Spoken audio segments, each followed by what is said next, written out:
You've stumbled upon Creeping with Armstrong. Run for your lives. And that was something else I was going to mention in the first podcast, and please I remembered it now, saying that that's also a sign that, not, you know, I've already said about me turning into my dad, but also a sign that I'm becoming an uber geek. I now find myself, if I'm in a pub and I'm near a conversation of, especially in the town I live in, there's a lot of university students. If you can hear them loudly having arguments about film and TV and things such as that, you can hear that you can either settle the argument for them, I've done it. or you have to get up. Yeah. Now, I have to go, oh, look, I'm very sorry, lads, but actually I think you'll find Empire Strikes Back was directed by Irving Kershner. Yeah. Thank you. You need to tell them. The other day I was going Jackie Mason. Jackie Mason. It was Jackie Mason. Yeah. You sure? Yes, it was Jackie Mason. Yeah. They thought you come join in if you want to get nasty, right? My work here is done. Yeah. And just ruined their conversation because they was enjoying just not knowing. I got something written down here: casual racism towards Spock. I was watching some of the remastered Star Treks on. Are they any good? Are they worth watching? You can't really tell the difference, really. Because they show pictures online, and you just think, looks nice, but does this justify 50 minutes of very poor 1960s? I was just thinking that it doesn't matter what, how awful some of the events they go through. At the end of the episode, it's always like, let's all get together, turn to Spock and say, "Ooh, Spock, you're such a dick. Look at you, alien dick." And they go, any member of the Enterprise crew put their arm up inside their jumper, thus forming a stump, and rub the stump against Spock for the extra factor. And poor Spock, all he can do to respond is raise an eyebrow and just... Well, of course, he's emotionless. I know. But then again, you'll know, now once again we're getting off to the realm of the geek here, but I know you'll know this. Is it that they just suppress their emotions? Yeah. They're not born, because that's the thing. So maybe inside he's just a torment. He's just waiting to go mad. Yeah, he gets back to his room and like, "I fucking hate McCoy." Run him up with a phaser. I was saying to Beck, I said, "Isn't a classic Trek episode? Because they're always the best one where Spock sort of goes over the edge and has a little fight with Kirk. Those are always the good ones." Camera tilting wildly. Spock gets the horn.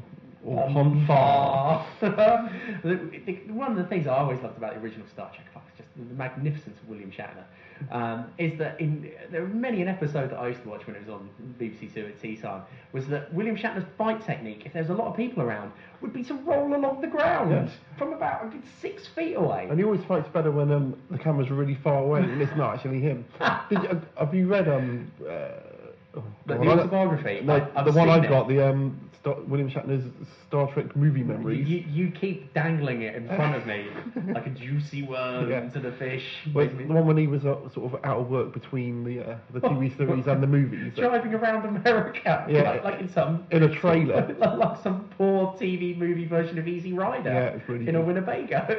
It was really good. He had a little trailer behind. A little boy came last year. It was a spaceship, and he sort of he pretended to communicate with Spock through his oven.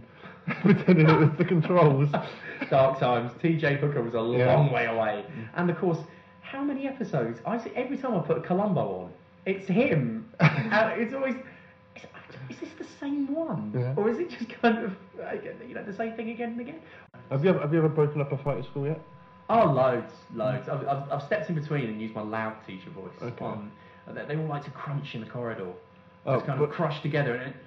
Stop! But you haven't had to run down to the car. No. I've not had to go to the car park. I've had to tell. I've stumbled upon pupils carrying large things which can only be used as weapons, and you think, where have you found that? Where's that from? Put that down. Put that down now. There were some kids coming from another school to have a big fight, and loads of kids were going to the woodwork department to make baseball bats on the lathe. That's always supposed to be happening, isn't it? Do you remember? I was just thinking about metalwork. Yeah. I can remember I made a metal enterprise in my metalwork class. That's good. While everyone else was making throwing stars and throwing them across the. I think the best story about throwing stars comes from your brother. This is when Ross's brother was at school. one of the geniuses, when the metalwork teacher wasn't looking, decided to make a throwing star. Like I said, weapons very popular with us. And however, he forgot one simple thing, that you're supposed to put a hole in the middle to fish your finger through to then extract throwing star from your target or inanimate object you've chucked it into for a laugh. So as what happens, he finishes off throwing star, secretes it in his pocket, goes along to registration or his next lesson, and is then egged on by a load of kids. Chuck it, chuck it, chuck it. Or fuzz it. Fuzz it. I never read that. Chuck it. And of course out he gets. Flies across the room into the board. Inevitably the teacher comes back. Quick, go get him. And then with that, there's the horrible realisation. There's no way to pull it out apart from grabbing hold of the sharp edges. Then followed a horrible 30 seconds of going, He's desperately pulling on these sharp edges, butchering his fingers to ribbons. Oh dear, oh dear. I don't think anyone from our school is going to trouble NASA. Can you remember something called flap ears? A flap ear? Yeah, that's gone so out of fashion. Every now and then I still walk past, there are still some. The giant flap ears. Yeah, like I think there will be like a stalactite in a few years' time. Okay, James, you need to explain to I'm sure that flap ears were big in our school, but they might not have been around the country. What you do is you they probably had other names. Common or garden piece of paper, A4 being the traditional favourite, or the middle pages of your exercise books. Bonk, you pull them out, and then you rip them up into chewable size into your mouth. See, just the thought of chewing paper is making my molars feel funny. And you sit there for the whole lesson. Not chewing gum, but chewing on paper till you've made just a disgusting, saliva paper combo, which you would then remove from your mouth and lob as hard as you can at the ceiling, I think often declaring flap ear as you did so, and then everyone would look skywards to see if the flap ear would remain on the ceiling, which then when it dried like concrete. Yeah, I remember there was someone chewed up a whole toilet roll and ran outside and threw it at the clock on the lunchroom wall, and it stayed there for like the whole of the rest of the school. The most enormous pink flap ear. He was a legend. This is the boy that used to itch his chin. I reckon. This girl came to school and told everyone that she won some tennis competition the weekend. So this boy he was going, itchy chin, or a reckon, and he was rubbing his chin so much. The teacher made him sit cross-legged at the front of the class with his face in the wall, but he carried on rubbing his chin so much. I like that behaviour management strategy. Forget your learning now. Come and sit at the front of the class, facing away from everybody else. But you can still carry on itching your chin if you want to. Yeah. And the boy itched it so much it bled.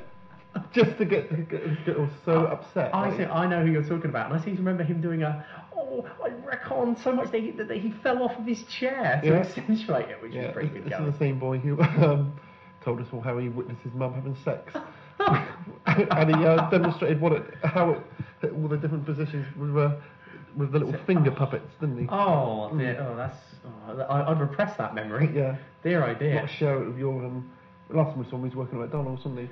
That was a long time ago. Yeah. That was he probably is still there, but I don't know. That was at Torium. That was a good decade ago. Yeah. But anyway, so those have been my observations, and what I think we can try and do now, like I say, is try and keep it to the beat, the foxy rhythms of doing this once a fortnight. Yeah. And hopefully foxy rhythm. And that's the name of the podcast. Foxy rhythm. Creeping with Armstrong 2. Or Foxy Rhythm. No, Creeping with Armstrong 2. James goes to sex shop and teaches your children. You've stumbled upon Creeping with Armstrong. Run for your lives.